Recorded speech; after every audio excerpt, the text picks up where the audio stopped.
Hey guys, Mark Holmes here, and as always, thank you guys for watching, commenting, subscribing, and being part of the Joe Boo Sports Report.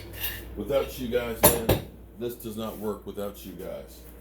You know, it's Monday after a loss, and I know some people out there thought that we'd never have any of these, but this is football, and it's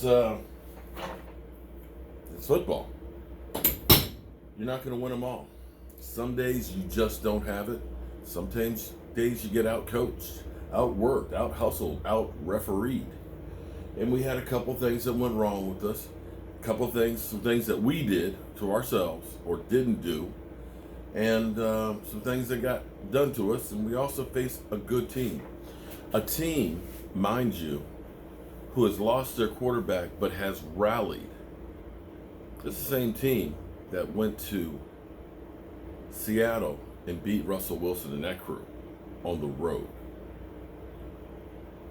As I look across the NFC right now, everybody, and I mean everybody's got some problems, and I'll talk about that later on.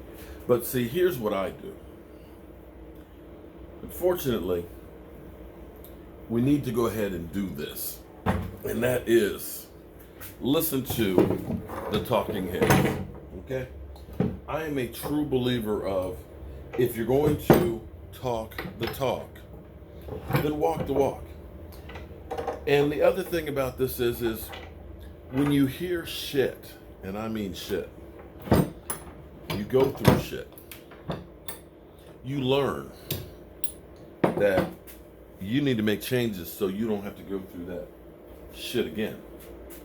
And all of it is a learning process. You know, some people, I know my man Shango got into rare form this morning, you know, and it's hard to understand losing to 4 field goals. That with all the offensive firepower that we have, with that offensive line, with Zeke Elliott, with Dak, with the Tony Pollard, that we could only get 10 freaking points. I know that hurts. And some days it's like that. But I'm going to go ahead and let Stephen A. have his day. The Cowboys lost. All right, that's a sign of things to come. I tried to tell you. Let me lasso you in right on the bit. I hope you'll be all right as the season progresses. But in case you do, there's always first aid.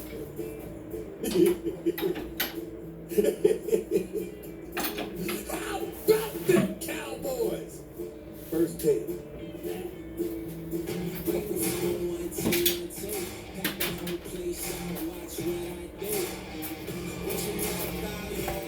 How's his team doing, by the way? Isn't he a Steeler fan? Just saying.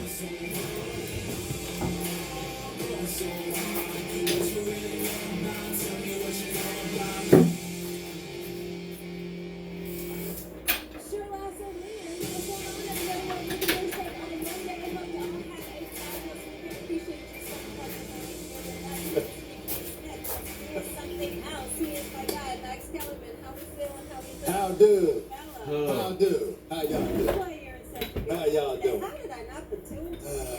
Yeah, something like that. How y'all doing? How was your week? Did you have a wonderful week? Not as good as yours. No, I did. I just want to say for the record, I had a wonderful week.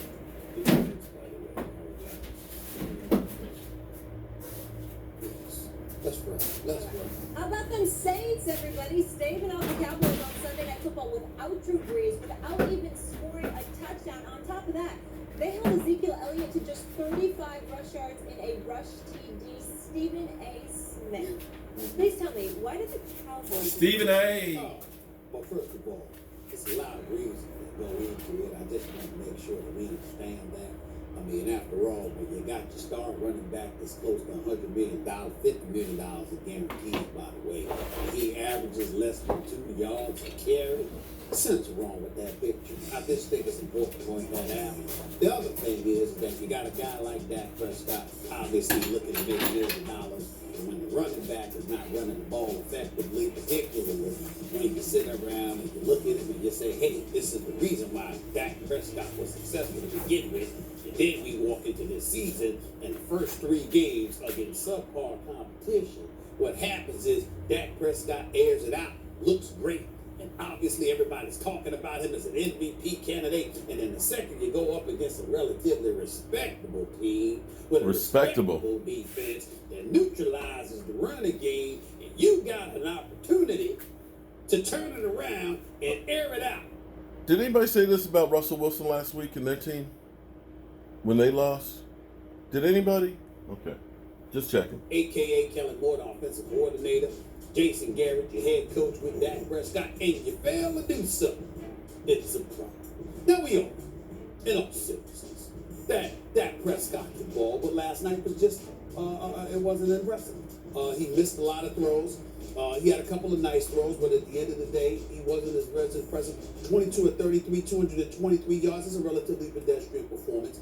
The Saints defense showed up. They pressured him. I particularly love how they went at him near the tail end of the game, obviously, when Teddy Bridgewater foolishly took that sack for a 16-yard loss, forcing the Saints to punt as opposed to kicking the field goal. I'm just curious if they have any of the other stuff that happened on a last chance, but Dak Prescott got sacked on a first down, and then from that point forward, the blitzes that was called to take the ball out of his hands, not to let him wind up and throw Hail Marys or whatever. I got to give the Saints a lot of credit for that, but in the end, what it comes down to is this. Ezekiel Elliott wasn't impressive. As a result, it seemed to have a contagious effect. Dak Prescott wasn't impressive. That goes back to some of that calling. The defense showed up and handled their business. They kept the Saints out of the end zone all evening long. You got to give credit where credit is due in that regard. But in the end, when we look at the Dallas Cowboys, we expected them to be potent offensively, at least potent enough. All you needed was a couple of touchdowns. Yeah, well, they weren't exactly playing like Dak Prescott and the Jets. Ezekiel Elliott first, and then Dak Prescott couldn't get it going. And we see once again what the Achilles heel is. If you neutralize Ezekiel Elliott, then obviously, potentially, you could neutralize Dak Prescott.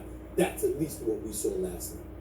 The reason the Cowboys lost this game is the New Orleans Saints. That's why they lost the game. And as you would say, and you who have been so critical of the Saints front office in recent years, until about maybe last year, you started laying off a little bit, talking about being able to get Drew Brees and defense, and they're over-reliant. I was right until last year. Now it's time to give Mickey Loomis some credit. Okay, right? Like, let's give him credit now, because we let Stephen A. sulk. So we did our part, okay? We didn't walk the walk. You look around the NFL right now, I'll be honest with you. There is no complete team in the NFC. And like I said, I'm going to go into this more because I want to get the numbers because I'm a stats kind of guy. Everybody has a little flaw. Quite frankly, New Orleans is one of the most complete teams. When they get Drew Brees back, you're looking at a team that's going to be a juggernaut because what they're able to do with that defense and some other people. And again, they played the Texans. They played the Rams. They played the Cowboys. And who am I missing? They played 4 playoff teams. 4 playoff teams. I'm trying to think. Who am I missing? They played the Rams. They played the Texans. They played Seattle. And they played us. That's 4 playoff teams that they've played. This is not a bad team. So you can get mad that we didn't win this one. But we were still in it. We had some things that truly went wrong for us that we just couldn't recover from. And it was not Dak's day. It was not Zeke Elliott's day. And we ended up getting Tyron Smith hurt. And even with all of that, we were still in the game. So you can go ahead. Some of you guys are like the Cowboys are the worst team in the world. Go ahead. Fine. You people, please. Have at it. Go have fun, okay?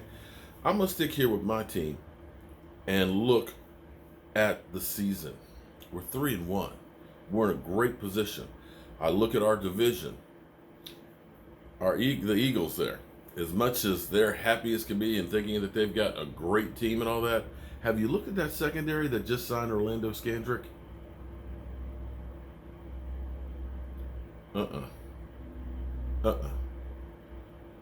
They ran the ball this week against Green Bay, but Green Bay's defense, that defensive line is not stopping the run.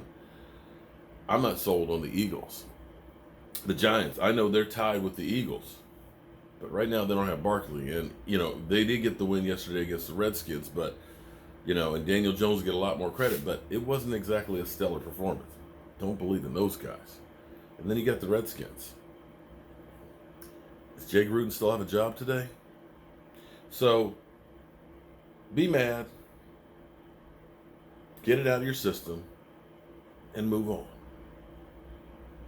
That's all I can tell you. All right, I got some sanding to do. I'll see you guys later.